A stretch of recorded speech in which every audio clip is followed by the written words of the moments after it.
السلام علیکم ورحمت الله وبرکاتو.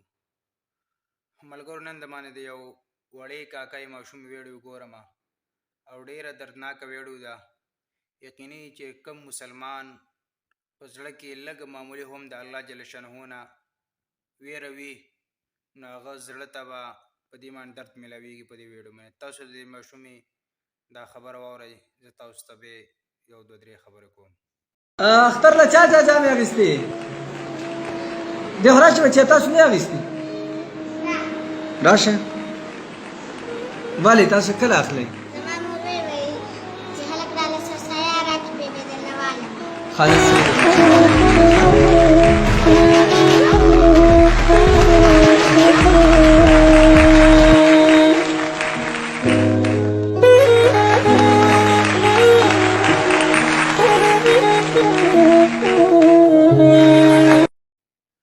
ملګرو، د ماشومې دا خبرې به تاسو اورېدلي.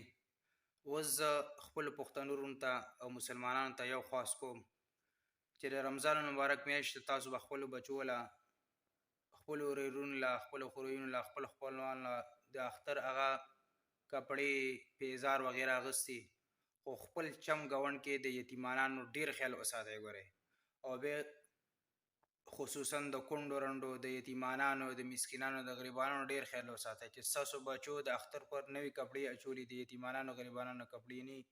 په دې باندې به الله جل شانه څومره خفه کېږي. او بل چې کوم تاسو سرسایه ورکوئ، نو دې کوشش وکړئ، زیات کوشش چې سرسایه یتیمانانو له، مسکینانو له، کونډو رنډو له ورکوئ. د خپل چم ګاونډ کې تپوس وکړئ څوک غریبانان دي، تاسو معلوم وي څوک یتیمانان دي، څوک بېوسه دي، چې هغوی له هم ګورئ د اختر چې کوم هغه خپل بچو له څه اړئ چې هغه د هغه یتیمانانو، د هغه مسلمانو مسکینانو بچو له هم وایئ. ګورئ، الله جل شانه به زموږ ستاسو نه راضي شي، ورنه الله پاک به چې موږ تاسو کوو چې یتیمانانو خیال نه ساتو.